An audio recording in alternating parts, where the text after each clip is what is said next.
Okay, here we are. Y'all almost didn't make it, but we are live.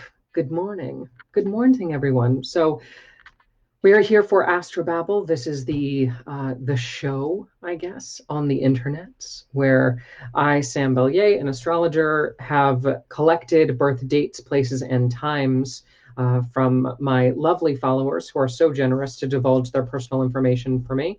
And I have plugged those birth dates, places, and times into my Astro software. I use SolarFire for those who are wondering. Yeah, we are going to talk about what their charts tell us. And this is great for anybody who's trying to learn astrology, but also people who just want a free reading and, want to know a little bit more about friends or family, always with consent, always with consent. Don't send me other people's charts without asking permission. That is a spiritual violation, in my opinion. So yeah, let's get comfy, crack open a fizzy water, and get to it, shall we? Good morning. Good morning, everyone who's jumping on. Thank you so much.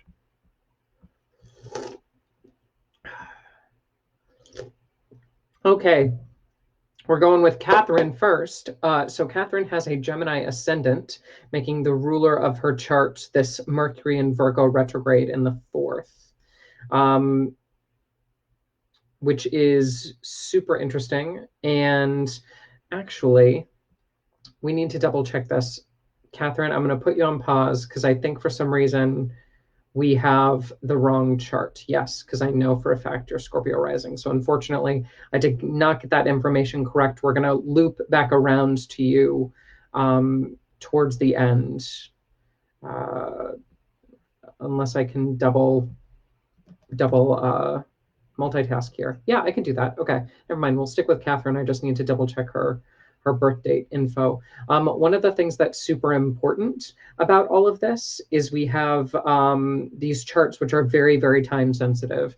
And that's one of the reasons why I'm so harpy on the idea of an exact birth time, is because we have just a couple minutes in some cases where the chart can be totally backwards if we don't get it correct. And I'm human, I make errors. And in this chart specifically, I know Catherine, and I know she's Scorpio ascendant. So that was automatically a red flag. I'm like, nope, I have the wrong chart. We have the wrong time in the books. I was just off that day, didn't copy paste it correctly. Whatever it is, I did it wrong. And that's something that we need to respect and honor. Anyway, so here's Catherine's chart. So we have not just a Scorpio rising, but we also have a Scorpio stellium in the first house. When it comes to Catherine's chart, we have Jupiter in Scorpio, Venus in Scorpio, as well as Neptune in Scorpio, all in the first. We also have this really, really strong Virgo stellium up in the 11th house, where we have South Node, Mars, Mercury retrograde, Sun in Virgo, as well as this Pluto in Virgo. This is something that I think is really, really important. And it's a great example of why sun sign astrology isn't necessarily accurate all the time in Catherine's chart specifically, because we do have a Virgo stellium in the 11th house with the lord of the chart, Mars, but we also have all of this Scorpio energy in the first house. So Catherine might be reading the horoscope and she's like, wow, Virgo really makes sense one day. And then the next day she's like, well, that wasn't necessarily accurate. And that's because we should always be reading for not just the sun sign, but also our ascendant and our moon. The ascendant of the chart really tells us who somebody is as a person, whereas the sun is more of their radiant qualities, how they act, how they behave, versus who they are on the inside. The moon as well, her moon being in Aries in the 6th house of work, not only makes her a workaholic, but it also gives her this fiery Aries quality, which is not necessarily in tune with her Scorpio ascendant or Virgo sun. Yeah. So we have all this stuff happening in the first house. We have Jupiter and Scorpio in the first, which is a really great personality marker for a big personality, despite Scorpio liking to be withdrawn. Venus and Scorpio, very close to the ascendant, we do need to talk about, because it's this victim mentality that comes forward when Venus is in Scorpio. The best thing that I've ever heard about Venus and Scorpio came from Austin Kopic on the astrology podcast with Chris Brennan. If y'all don't follow that, I highly recommend it. And he said that a Venus in Scorpio is the princess who has been exiled outside of her own kingdom for crimes that are beyond forgiveness. And I think that that's such a beautiful representation, a terrible but a beautiful representation of Venus in her fall opposing her natural sign of Taurus. And to attach that to the ascendant, we have this victim mentality. We have this victimized Venus where she's in Scorpio, she's in a sign that she doesn't like, she's a little bit darker, she's a little bit more broody, and we have this internal Scorpio dynamic that's just really kind of eating her alive at all points. So we need to work on more positive aspects like forgiveness, especially with that Virgo stuff in the 11th. We need to be kind of aware that being too hard on themselves is a big red flag for this chart.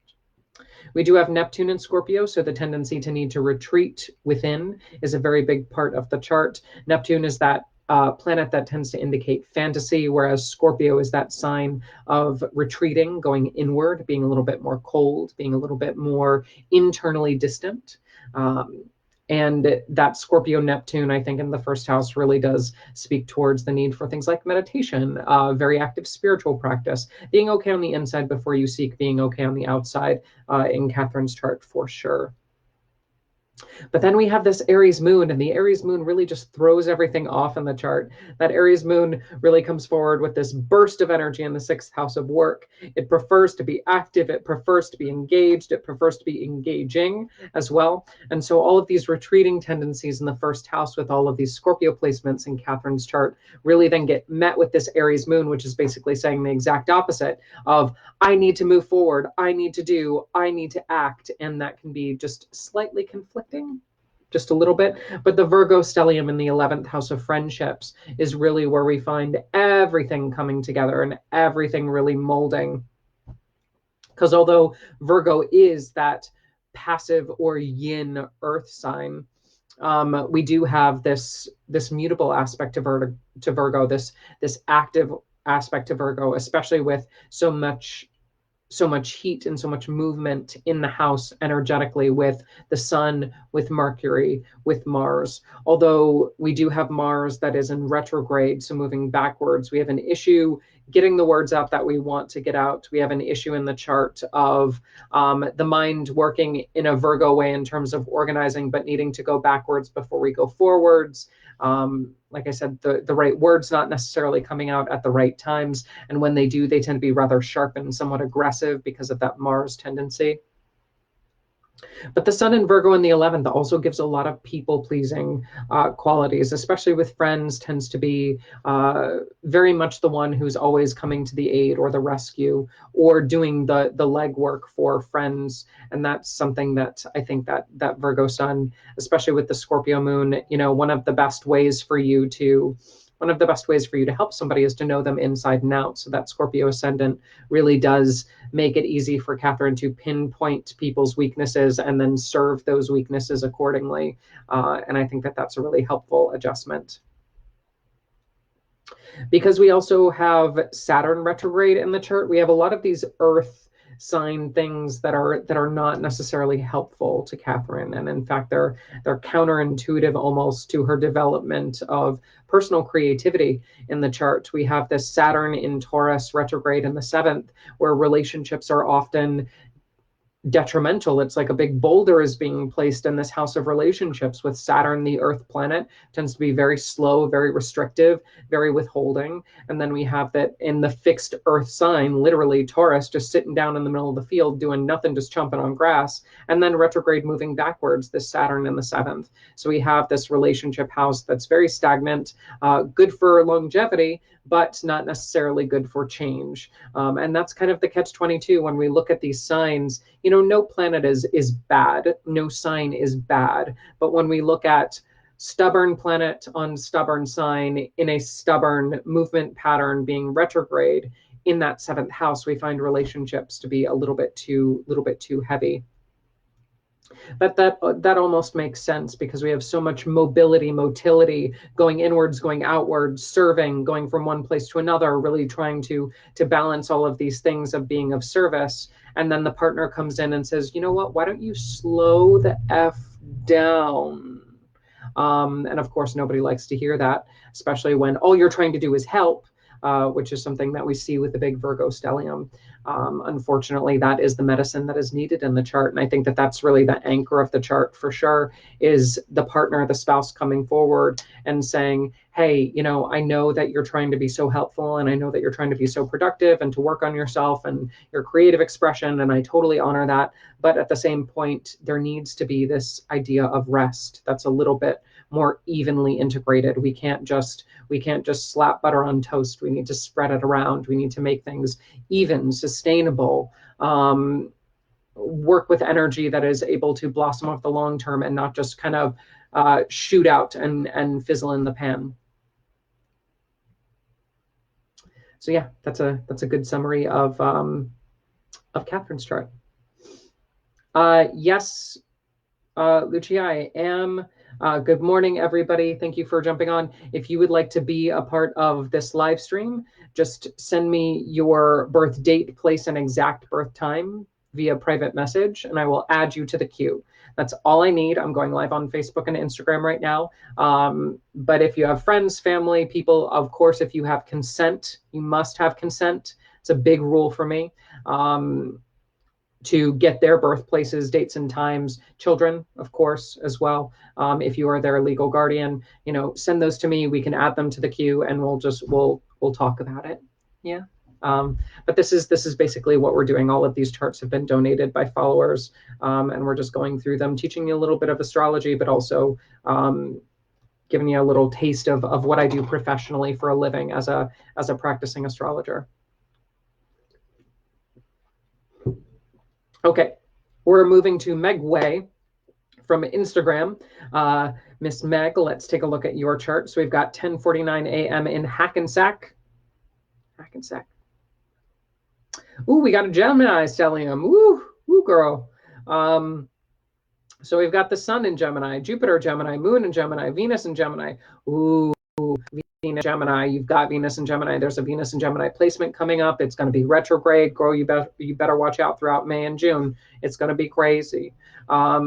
So first thing that we see, first thing that we need to look at anyway from an astrological standpoint, everybody jumps to the sun sign. Yes, the sun sign is important, but I personally find the ascendant and the lord of the ascendant to be a little bit more important. So Meg's ascendant is in Leo at 21 degrees in the first house of self. We also have the South Node in Leo, very, very close. So one of the things that we'll find about Meg is she has this Leo tendency, but this Leo tendency is very, very draining for her. And I don't like to see the first house having the South Node, because the South Node is really the energy suck of the chart, and to have it so close to the personality, it's this idea of somebody gets very, very drained very, very quickly by being their expressive first house self. And the ego is very, very draining for Meg in general. So just being aware of that, not being on for too much time. You deserve that rest. You need those breaks despite your expressive qualities, because we're going to talk about all your Gemini stuff in a second. It's very important that you honor that need to incorporate the fixedness of Leo, where you actually sit down, chill, and rest. Seems to be a theme this morning. So you're welcome for everybody watching. Obviously, the lesson is y'all need to slow down. Y'all need to slow down right now. Right now. Okay, so as we move through Meg's chart, we have the Leo ascendant moving up to the 11th house, where her sun is the lord of her chart. That sun is in Gemini, as well as Jupiter, Moon, and Venus, all in Gemini in the 11th house of friendships. This does make her very personable. This does make her very expressive. This does orient Meg towards the 11th house topics of friendships, large social groups, and humanitarian efforts. Because this is also air sign activity. Jupiter's here, absolutely massive. She recharges at things like festivals. And I think that this is kind of the New York effect, which is something that I've talked about before when it comes to introversion, extroversion. Although Meg has these serious introvert qualities, serious deep-seated introvert qualities, because her moon is new in the chart. We have a lot of the emotions that are hidden behind the scenes, and we have the South Node on the ascendant. There's this large piece of Meg where she hides everything that she's feeling underneath in order to protect her energy reserves. But she also recharges in social groups and dynamics. But it is the New York effect where, like on the streets of a small town, when you're walking by, there are too few people, and so you make eye contact with everybody, and you're not sure whether to say hi or blow past them. And there's a lot of energy exchange, even though it's superficial. That's absolutely terrible for Meg. But in a big city like New York, or any other like really heavily populated city where you have hundreds of people that you're passing on the streets, you blend into the crowd, and so you're just a drop that merges into the ocean. And that's the feeling that happens a lot with festivals as well, is nobody really cares what you're doing because everybody's in the crowd. Like it becomes an amorphous blob of attention, and you're not being singled out. But the minute that Meg is singled out, her energy starts to crumble, and she feels no longer recharged by the social dynamics of the situation.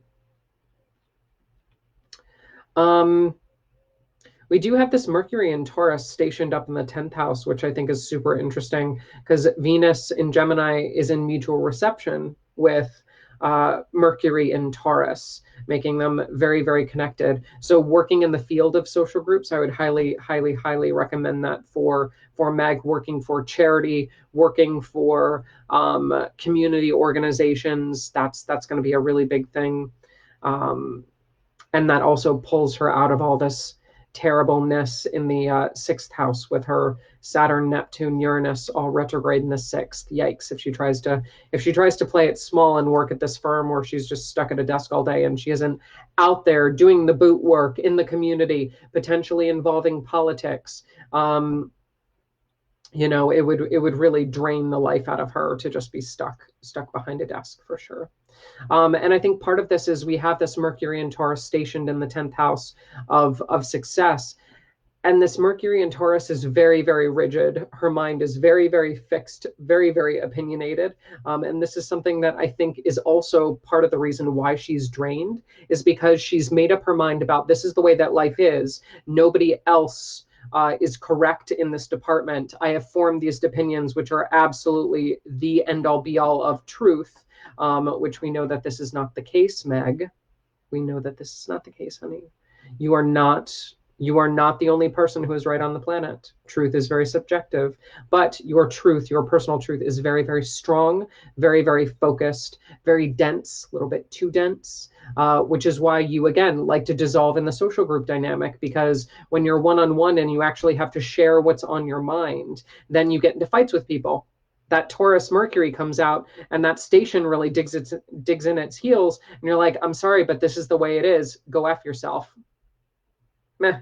And that's, I think, why that Mercury at 28 degrees is squaring that South Node in Leo in the first house at 28 degrees. There's just this sense of stubbornness that comes across when you're one-on-one. But when you're in a group dynamic, you really get a chance to flourish. You really get a chance to spread your wings. You really have access to the more beneficial planetary placements in your chart, like the Sun, Jupiter, Moon, Venus, the stellium in Gemini up in the 11th house of social groups. So that's really where the chart wants you to be. Is moving away from the themes of like the sixth house of work, health, pets, where you're trying to limit your interaction with people and just keep your head down, do your job. That's not your thing, right? And especially not dipping into the fourth house, which is where a lot of those rigid opinions formed, which was the toxicity of the family environment. You've put your Pluto in Scorpio retrograde in the fourth house, which is absolutely toxic for a family dynamic. And so that's where that Mercury in Taurus stationed really has its positive spin, as you've learned, yeah, this is definitely not the way to live your life. So I'm going to live my life this way. And anybody else who tells me is toxic themselves. And I think that you're right with that for sure. So there is a helpful side to this Mercury and Taurus up in the 10th, but on the short term, it does make you a little bit more gruff with people one-on-one, but for good reason, again. So we need to focus on the social groups. That's really where the strengths in your chart lie. The more you socialize with people, the better off you'll be, and the more you'll free yourself from some of these frictionless one-on-one aspects due to the layers of protective film that you've developed over your heart and soul because of other circumstances. Thank you, everybody who's messaging me. I appreciate you. Yes, I'm getting all of your messages. Thank you, everybody who's jumping on. Yes, I have gotten your info. Again, all I need is birth date, place, time, and I will stick you in the queue for this. But right now we are on chart number 3, and we have Red Tail. Red Tail sent in their birth time. We have 8:30 p.m. in Cheyenne. I don't even know. You, girl, you from Wyoming. Okay. So we got this again, Gemini ascendant. What the hell? What the hell, everybody? Gemini is coming through very, very strongly today, but we have another stellium. This time we have a Scorpio stellium. So surprise, surprise, although we have Gemini ascendant, and we have some other air stuff. So we've got this really interesting air-water balance in the chart for sure. So Red Tail's got this this Gemini ascendant with the Lord of the chart being Mercury in Libra, down in that 5th house of children, creativity, parenting, sexuality. Very strong identification with 5th house themes. There would be an excellent maternal urge, or parental urge would be a better way to say it, not necessarily associating gender with it, but the idea of that 5th house being the next in line after the family house. So the family house in the 4th then turns into the house of children and creativity and sexuality in the 5th. And that's naturally how it goes. So placing the Lord of your chart here, Red Tail, we've got this really strong inclination to be a parent. However, we've also got this idea of potentially being a parent later in life after 50, because Pluto in Libra is here, which is being ruled by this Venus and Sag in the 7th, which I'm a fan of, but we'll talk about that later. So I think maybe marrying into an already existing parental relationship and or having a child later in life is something that will be suiting your chart just fine. Part of the reason why early life has been a little bit difficult for you, just a little bit, is because we have all of this Scorpio nonsense happening in your chart. Your sun is at 0 degrees Scorpio, honey. 0 degrees Scorpio, which is technically on the cusp. So we would read you as part Libra, part Scorpio. Yeah, that's kind of how I do it. If it's 0 degrees on either side, even if it's 1 degree on either side of changing signs, I definitely make sure to include the alternate interpretation, which would really enhance your Gemini ascendant and your airy qualities in the chart. But you chose to be a Scorpio. That's where you've put a lot of your energy. You've also put Mars in Scorpio here, North Node here, Uranus here, Moon in Scorpio here. Absolutely ridiculous how much you've stuffed into the 6th house of work, health, pets. So that's going to be a big part of your life as well. Not just the parenting thing, but also having fur babies, also having this over attachment to your work and what you do for work being the end all be all of your personal identity, which I think is healthy to a certain extent, but not necessarily something that jives well with the parenting dynamic, because you've put the Lord of your chart in the house of children, but you've put so many of your personal planets in this work house. And so work-life balance is a major theme for you in your chart. And unfortunately, it's not the healthiest work-life balance, because all of this Scorpio energy in your work dynamic is going to make sure that you enter a field or a profession or you behave in work very secretively. You have to hide a lot of what you do for work. There's this undercurrent of not being able to share, not being able to vent, not being able to vocalize what is done underneath the scenes. But unfortunately, that's something that you're going to need to do anyway, because this North Node in Scorpio is here and it's being ruled by this Mars in Scorpio in the 6th. Honey, you've chosen to enter a field of work that is difficult to express. And it's something that in some ways you really enjoy the contrast of this hidden world that is your own, that you get to navigate from a work dynamic, but then also the Lord of your chart brings you up into the 5th house, into an air sign, where you get to get that breath of fresh air, get a little bit more joy back into the heart space, don't need to take things so seriously, and instead you get to incorporate all of this lovely kind of air dynamic with your Gemini ascendant and Mercury and Libra in the 5th. So I think that you've balanced it, but it's still going to be much heavier in terms of your work placements.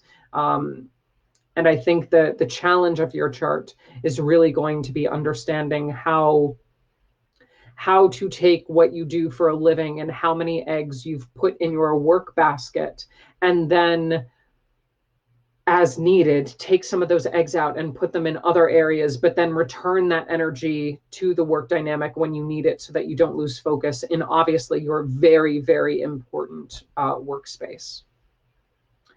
We do have this fascinating combination of the 5th house, the 7th house, and the 12th house.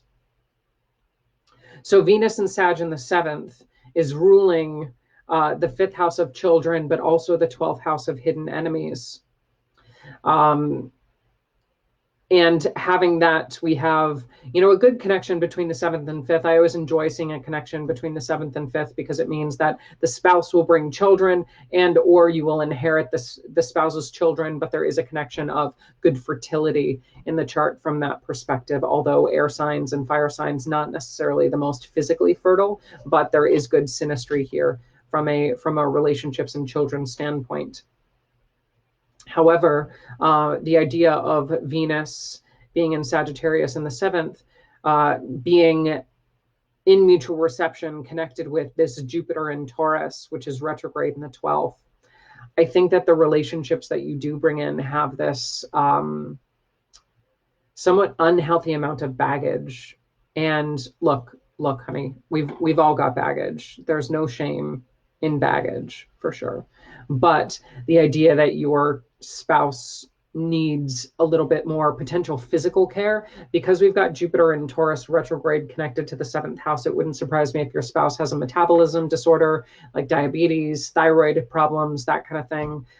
But also just the idea that you tend to be attracted to somebody who's slightly broken and you're like, well, I see the good in them. I see the soul beyond the body. Well, the body is a reflection of the soul, darling. And so we need to balance those two things just a little bit, just to be a little bit more critical, be a little bit less positive is a good way to say it. We need to be a little bit more grounded. That Sagittarius, especially Neptune and Sagittarius, does tend to put fantasy over reality. And there is a healthy blend of both that needs to take place in the chart. You just tend to be a little bit more fantasy oriented than reality oriented. But that's where work comes in, is work really shows you the tougher part of life, the underworld aspect of all this Scorpio dynamic stuff, which is, I think, where you start to get that taste of reality, that bitterness, that sourness, which you can then take into your family situations and say, hey, look, I'm here to provide you the love and compassion that you need, but I'm also here to provide you with that dose of reality that is not necessarily present in every household.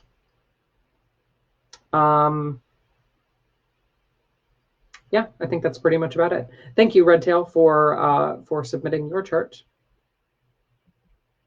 Yes, I got all of your info. Thank you for messaging me. We are chart number 4. Chart number 4 down the line out of 8. We do 8 charts every morning, except on the weekends, depending on if I'm blown out from sessions during the week. Let's move on to Dawn. Hey, Dawn, how you doing? Born at 12:05 a.m. in Bellevue. Let's take a look at Dawn, shall we?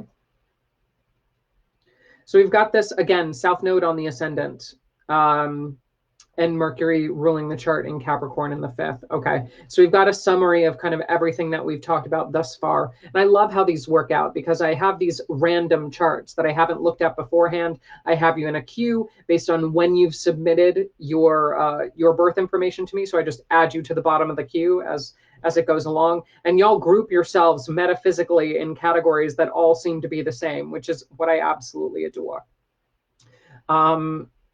And I think it's even funnier because I even had 2 people on the list this morning who I had queued up for this morning, but their birth information was incorrect or incomplete. So I had to bump them down. So this list is clearly connected. Absolutely fascinating. But anyway, so we've got this South Node on the ascendant, and this is the energy suck point of the chart. It's the point that has it's the point that means that we're going backwards. And so with that being conjoined the ascendant, we have this idea in Dawn's chart of the personality itself being very draining and putting on airs and trying to be a little bit more of what is expected, is really the wrong move for Dawn, because there's this fantastic amount of overproductivity that she tries to push onto herself and show the world, look, I'm valuable. Newsflash, Dawn, you're valuable regardless of your work ethic. Trust me, people view people with terrible work ethics extremely positively. So you're going over the top for no reason. Stop trying to kill yourself. That's just something that I have to say. But with that Lord of the Chart in the fifth, again, we have this over association with fifth house topics like parenting, sexuality, creativity, working with children. The parental role is very emphasized in Dawn's chart, with this Mercury ruling the Virgo ascendant in Capricorn in the fifth. But we not only have Mercury in Capricorn, we also have Venus in Capricorn here. Venus and Mercury in Capricorn, I don't like those placements personally, because Venus is this planet that really prefers to give unconditional love. Mercury is this planet that prefers to be all over the place, bouncing from topic to topic and not necessarily worried about the ramifications of those bounces. And to have both of those planets in this restrictive, heavy, more focused, goal-oriented sign of Capricorn is bullshit. And that's something that, again, reinforces this South Node topic of, look, Don, if you're trying to be everybody's parent, you're going to lose. You're going to lose energy. You're going to focus on things that don't need to be focused on, that people aren't asking you to focus on. And yes, I'm dual wielding pens. Get over it. So when we look at your chart, trying to be overproductive, trying to be over-focused, trying to be overly parental, we need to dial that back a little bit. Yes, we know that you care, but you don't need to be so anal retentive about it. And that's just because Virgo tends to be very OCD in general, and Capricorn tends to be very stuffy and rigid by nature. Although both of them are very focused and determined signs, and we technically have an Earth trine in the chart with this Sun in Taurus beautifully placed up in the ninth house.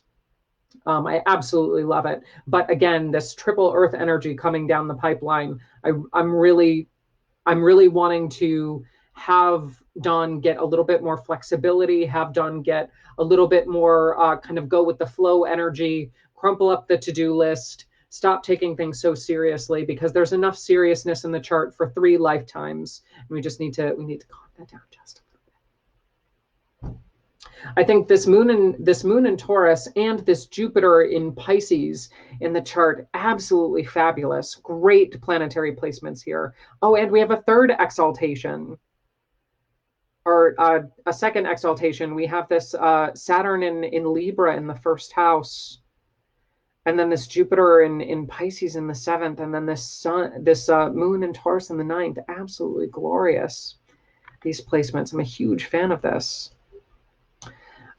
Because we have this moon in Taurus connected to this Venus in Capricorn, I think one of the things that you measure success by is by sending your kids to college, and that, again, is a really fun and fine marker. But we have to understand the purpose of college right now in today's day and age is shifting. College and higher education does not necessarily mean what it meant all those days ago. So the idea of, especially as we mature the chart and we look at the fifth house of not just children, but also grandchildren, telling them that they need to go to college, they need to know what they're going to do before they go to college, and putting this parental pressure on them in order to squeeze out every last drop of their own inner value. I don't think that's necessarily appropriate. I think that you being so hard on yourself doesn't necessarily need to translate into other people. There are more beneficial ways to show that you care than to be a little bit more fierce. Yeah, we need to activate this Taurus moon in the ninth and say, you know what? How about we help you discover your talents? How about we expose you to things like art? How about we expose you to things like science or sports or media?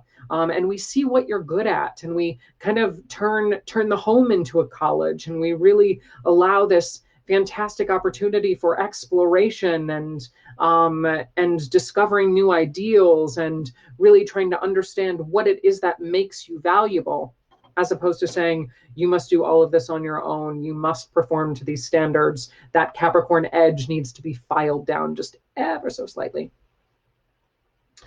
Meg, thanks for joining. We actually already did your chart. So check the replay after this for that, or check me out on Facebook. I'm going live on Facebook and Instagram. Then we have the Sagittarius Sun. This Sag Sun.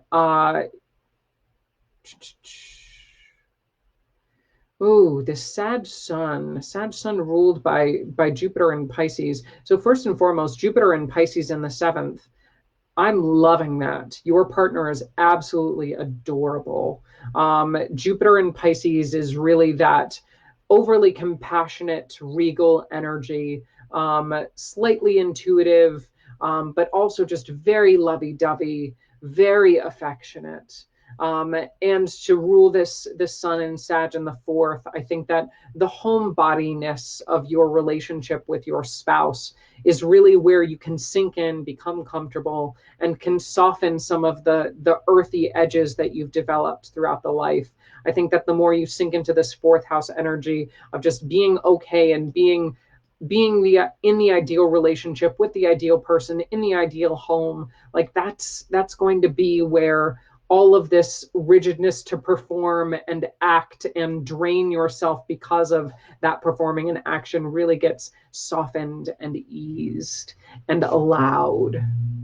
Yeah. Cool. Awesome. So that's that. Thank you, Dawn, for donating your chart to science. And now let's go ahead and take a look. We're about halfway through. So about halfway through, I always remind people, again, if you'd like to be in the queue, just send your birth dates, places, and times via private message. Do not comment, and I will add them to the queue. And if you would like to schedule a private consult with me and you would not like your chart details blasted on social media, then just go to ScorpioRisingAstrology.com, which is my website. You'll be able to see my online classes, my consultation request form, and all that jazz. Okay, let's go to Andra. So Andra was born 9 a.m. in Prague. Let's take a look at Andra's chart.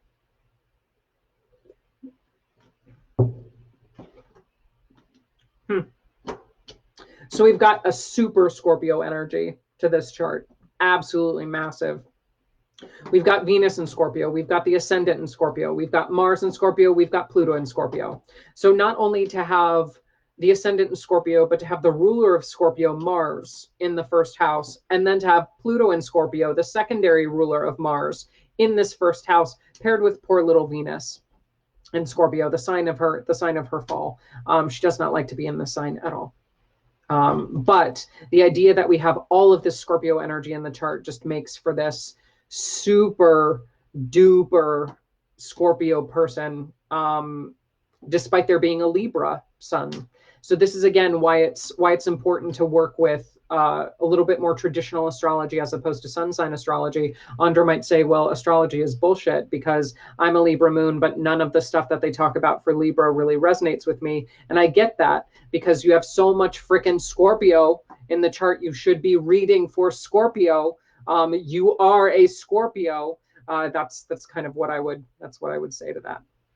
I mean, you're a Scorpio with a soft, gooey center. We've got Venus in Scorpio in the 1st, but we've also got the moon in Taurus in the 7th, in mutual reception, which rescues that Venus just a little bit. And I think that really speaks towards your life direction, Andra. Like, you came into this life knowing that the worst is behind you, that you've karmically healed a lot of the wounds that have plagued your lineage for quite some time.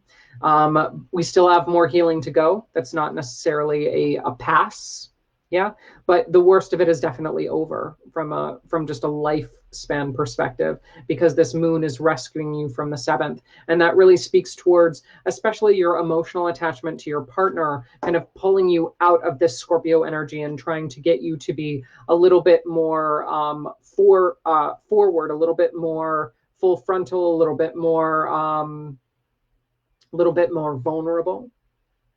Yeah. One thing that Scorpio doesn't really do is vulnerability. And to have so much Scorpio energy in the chart, again, we embody things like the shadow self, we embody underworld themes, we embody the occult spirituality, we embody the detective tendencies that creepily intuitive, profiler tendencies, but that doesn't necessarily make a light head and a soft heart. Yeah. So instead, you've put your moon in Taurus in the seventh to let your relationship with your spouse do that for you. To, again, just like we talked about the last chart was more about softening edges. The analogy that I would put for this chart with Andra is it's not necessarily about softening edges, but it's about continuing to pull Andra out of the muck of his own experience. We do have Jupiter in Sag in the second, a beautiful financial placement, absolutely glorious financial placement. Very pleased with this financial placement. Why? Because Jupiter is the most prosperous planet in the chart. Jupiter is also in its own sign in Sagittarius, where it prefers to be. And it's glorious. So I'm all about Andra handling all the financial aspects, because there's just a money aspect to the chart that I think is really beautiful. Because we do have this sun in Libra in the 12th house of hidden enemies, as well as Mercury in Libra retrograde in that 12th house, and the North Node in that 12th house. I think one of the themes of the chart will continue to be forgiveness. I think one of the themes of the chart will be using that Scorpio side to investigate, to probe, to be in a space with people who actually require permission to let go of baggage, just like Andra has done in previous incarnations. If you wanted to think about this South Node in Aries, this kind of working off the karmic debt. But the idea of this North Node in Libra and this 12th house of hidden enemies, hospitalizations, jails, potentially even, especially if Andra feels spiritually weak or stifled, one of the ways he can rescue this sun, rescue this Mercury, rescue this North Node is by volunteering in situations where people are really down and out. They put themselves in a very bad situation, either intentionally or unintentionally, but they're, again, working off their karma. So we have this ideal of reaching back down into the chart, pulling up all of this muck, and helping other people go through that same transformation that you've already achieved and continue to work on throughout the life. Yeah, lots of good community placements. Again, like volunteering is totally where it's at for you. I would highly recommend that to recover your self-esteem, to get you going. Because you also tend to be a little bit of a workaholic. We've got this Mars and Scorpio attached to the 6th, but you've already learned how to work. You've already learned how to do that hard labor. So I think working for a paycheck is one thing. You don't need to worry about money because this Jupiter in Sag will take care of you in the second. But the idea of you working not on a job, but working on the spiritual side of the work. So really understanding, yes, this pays the job 9 to 5.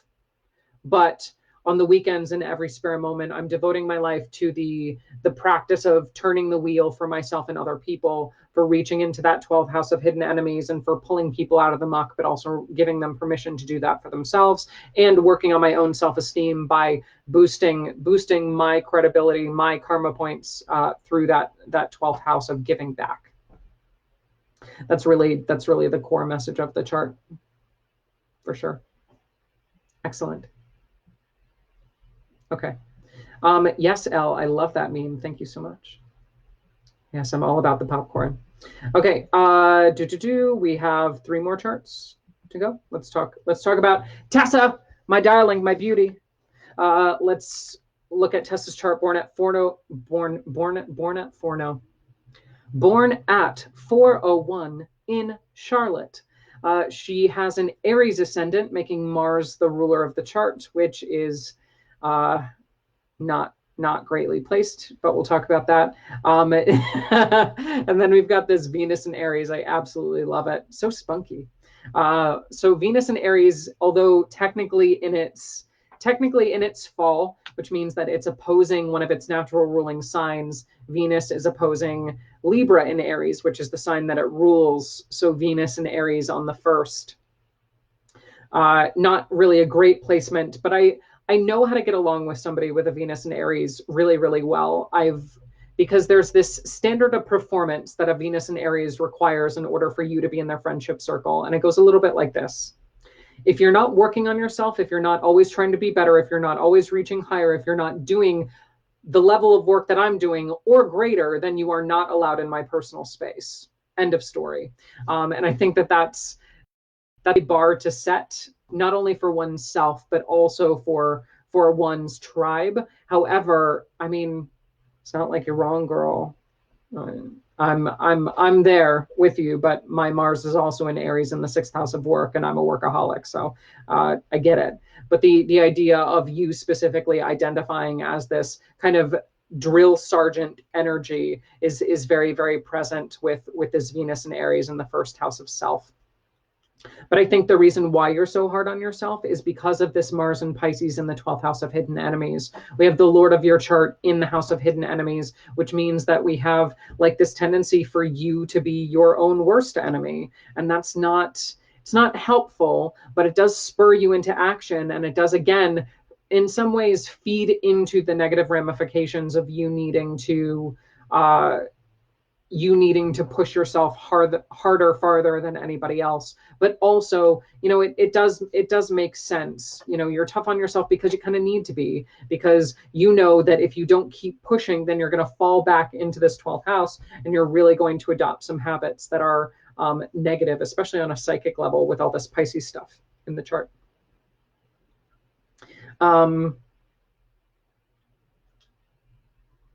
Yeah, super interesting dynamic in the chart. We've got Mercury in Taurus stationed and the Sun in Taurus in the second house. Identification with wealth, money, and beautiful things. I'm all here for it. Absolutely fantastic. I enjoy those placements. Mercury, that planet of the mind. Taurus, that fixed earth energy that's always about counting coin and perceiving value. Stationed, zero budging on the finance side of the equation, plus Sun and Taurus in the second. I think that that's a great financial placement. I would give you my money any day.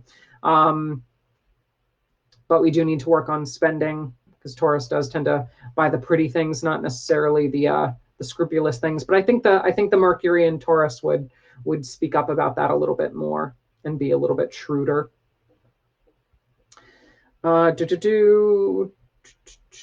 In fact, working in like an accounting office, working in finance specifically, because this Mercury in Taurus is ruling the sixth house of work. We've got this moon in Aquarius with this North Node in Aquarius up in the 11th house of friendships, which is always really interesting because you're so attached to finding your tribe. So emotionally attached to finding your tribe. This is another chart where I would really encourage you to like go to concerts and conventions and group activities, because it would recharge your heart space so much, because that's really what your chart is asking, is find this success up in the 10th house with your Saturn, Neptune, Uranus, MC, all in Capricorn, and except for the MC, which can't go retrograde, all the planets are retrograde, ruling that moon in Aquarius up in the 11th. I think that there's this really strong urge to be surrounded by successful people in a convention environment. But your idea of success is, again, that hard working.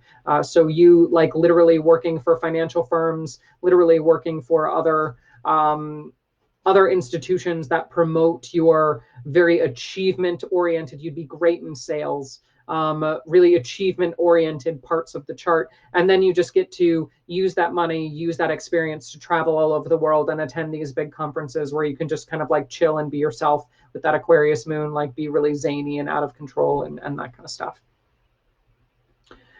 I think the most positive planet in your chart and the grounding force of your chart is this Jupiter in Cancer down in the 4th.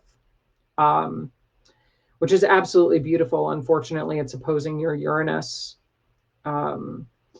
We've got in the 4th house of family, Jupiter in Cancer is one of the signs that I actually like to see. It's this overabundance of love. It's this overabundance of caring. It's this definitely putting the mother and smother type of energy. But you know, Jupiter is in its exaltation in Cancer. It really enjoys being in that water sign. That cardinal water sign does very, very well for Jupiter because it circulates the expansion principle that Jupiter puts forward. I like it. The issue, though, is we have this Uranus retrograde. And so despite all of the love and the comfort and the ease that you experienced at home, you have this 10th house retrograde Capricorn nonsense, which is just like, but no, I can't be comfortable, Mom. I can't be comfortable, Dad. Comfort is easy. I'm not about easy. I'm going to do things my own way. And I totally get it. But just know that, like, you can always return back to the nest is a good way to think about it. And I think that when you need that rest, that's where you go. Despite there being some trust issues, we do have that. Let us not forget, we have that Jupiter in Cancer ruling that Mars in Pisces in the 12th. So that laziness is definitely something that you have to fight and be aware of in the home front as you try to make something of yourself and prove yourself to the world, especially from a financial perspective and from a tribal recognition perspective. Yes, good stuff. Thank you, everybody, for continuing to jump on. We've just got a couple more charts left. We're at 50 minutes. I try to keep these to an hour if I can. Not always successful. Let's talk about Chloe. Hey, darling. Chloe's got Mercury. Mercury and Gemini seem to be like the thing today. I don't know why. We've got this ascendant in Aquarius, moon in Aquarius, and Mercury in Aquarius, all in the first house of self. This does make you a very Aquarian individual, my dear, despite your Capricorn tendencies. Oh, Chloe, girl, we got some issues. Issues that we need to work on. Because we've got the Sun in Capricorn and Saturn in Capricorn, the Lord of your chart, up in this 12th house of hidden enemies. That is some self-esteem, no business. And I think one of the ways that you play it off is you embrace this Mercury, Moon, and Aquarius stuff. And you're like, you know, I'm the zany one. I'm the crazy one. I'm the shock value one. I'm the genius. I'm the one who you can never peg down because I'm so far ahead of you that you'll never catch up to me. Unfortunately, it's a big old kind of foil coating on something that's actually somewhat toxic. And this is a chart that I've seen a lot before in clients who are trying to run really hard and really far away from themselves without doing the work. And I think escaping reality is a big flaw that I see in this chart. But the harshness of reality is something that is not pleasant. It's not easy to look at, especially with this Jupiter and Taurus retrograde in the 4th. Like, there was a lot of discipline in the home. There was a lot of rigidity. There was a lot of, especially because Taurus naturally squares the ascendant. Hell, it's an exact square at 15 degrees between this, or no, I'm sorry, it's not exact. No, it's not exact. It's almost an exact square between the moon in 27 and the and Jupiter at 26.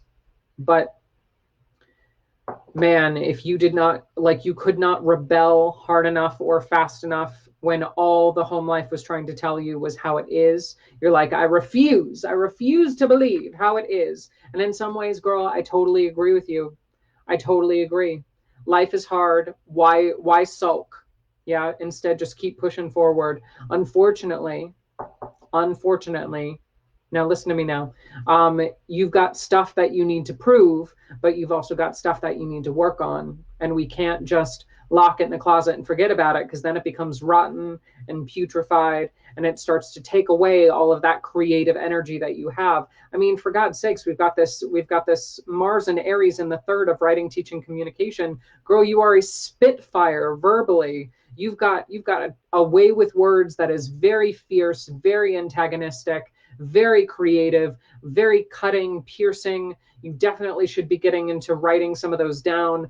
Spoken word poetry, you might get a little bit of flack because that Mars and Aries doesn't do things delicately, but I mean, it doesn't mean that you're wrong. Hit them with the hard T. That's kind of it. I think really where we find a good amount of remediation is this Venus and this MC in Sagittarius up in the 11th house of friendships. The people who you surround yourself with are simultaneously aware of your gifts and are able to go along the ride with you during this Aquarius and Mars and Aries kind of storm that you've created.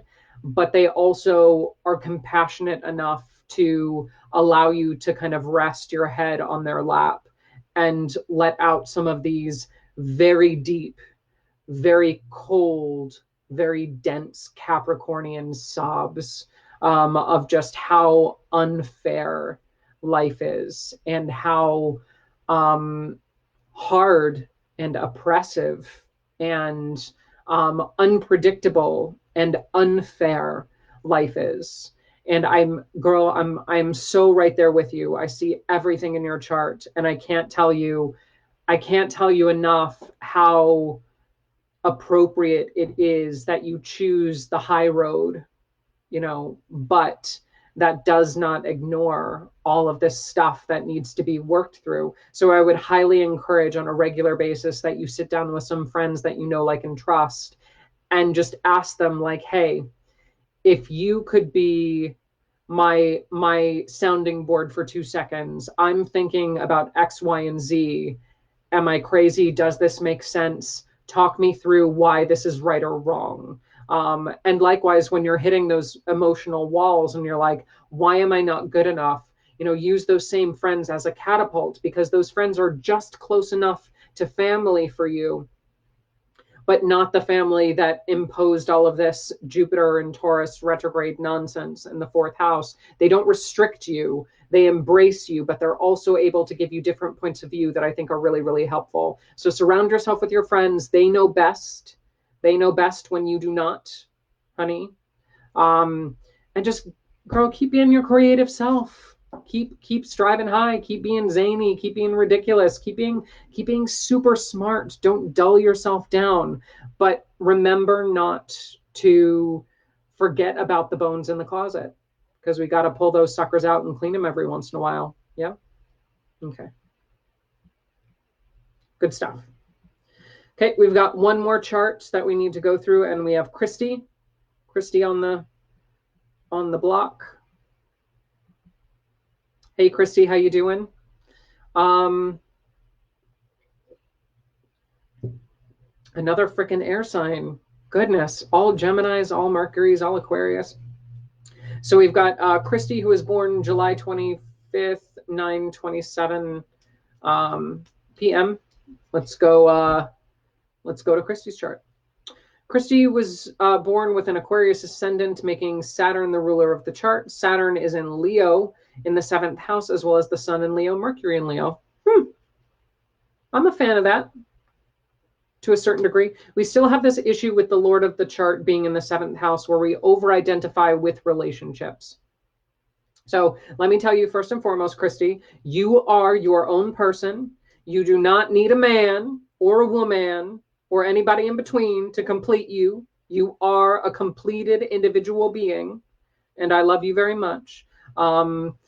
However, there is this Leo side that comes forward when you're in the presence of somebody who you know, like, and trust on a spousal level. And I think that this is something that is important, but also slightly confusing, because, like, yes, you don't need a person to complete you, but when you surround yourself with these people who really allow you to let out this flamboyant part of yourself that's very attention seeking, because normally you're very isolative, with this ascendant, I think it's helpful, but it's hurtful. So again, like, don't use a relationship as a crutch. Like, you can be your full Leo self without them. Yeah. But it is a lot more comfortable when you're around them, for sure. And I think the way that we get over this is by, again, embracing friends, because we've got this moon in Sag, this MC in Sag, this Neptune in Sagittarius. Ooh, you got some fun friends, girl, and they are going to expose you to all sorts of really interesting Neptunian things. That's absolutely hilarious. I love it for you. But again, the idea of just because you're with your friends, they might give you the permission to bring out all of these real self-confidence aspects in your chart, just like when you're with a spouse or a partner. They bring out all of these these pieces of you that are very, very fulfilling, that are very, very dramatic, that are very, very radiant, but you don't need them to do that, right? You have those qualities in you all the time. But it is a lot easier when you're in that social group, and then you can let this moon and Sag out, this Neptune and Sag out, this Sun and Leo out. Yeah, it's a fun time for sure. You're always the life of the party. Then we've got this interesting pileup of Mars and Gemini, Venus Gemini, Jupiter Gemini in the 5th house. That's a good synastry. That's a good synastry between the 7th and 5th. So I'd say children potentially brought in by a partner. Twins as well, because Gemini's on the 5th house. Mars and Gemini and Venus and Gemini. This is something I find really interesting, especially because the 5th house is the house of sexuality. We have Venus, the feminine sign, Mars, the masculine sign, together in the 5th house. So there is this idea of experiencing bisexuality, multiple partners, children as well who are undergoing gender questioning, as well as sexual orientation things. That's something that I see a lot in this Venus-Mars co-present, especially in Gemini, that bipolar sign who embodies the extremes, and then in the 5th house of sexuality. So something to be aware of there. That's something that will need to be hashed out throughout the chart, especially because it's so connected to the 7th house of relationships. I think that you and your spouse will need to kind of work through that, and work through all of those sexual child dynamics, very slowly, very calmly, but also very openly with that air sign in Gemini, and also in a very Leo fashion, where, you know, you're helping them into things like drag, and you're helping them explore and invent and create and allow and be that very charismatic individual that you know to be. We just need to make sure that we don't default into that Aquarius ascendant and say, well, this is breaking all kinds of laws and rules, so we prefer to just isolate, run away. No, bring these issues forward, talk about them, join the communities, be a part of the larger discussion. And I think especially when it comes to this Venus and Gemini ruling your 9th house of travel, foreigners, higher education, adopting children, or children again being brought in from a foreign source, and this North Node in the 9th being ruled by Venus in the 5th, like, you're here to learn from your kids. Like, your kids specifically are your biggest teachers, especially halfway through the life with this Pluto in Libra here in the 9th. I think that there's a great opportunity for you to have multiple waves of relationships with your children, and understand that, like, at first they're children and you need to parent, and then they're peer, and then, you know, in some ways they become your teacher, they become your adults, they become your educator. And that's a fascinating process that I think is very present in your chart. Let's see.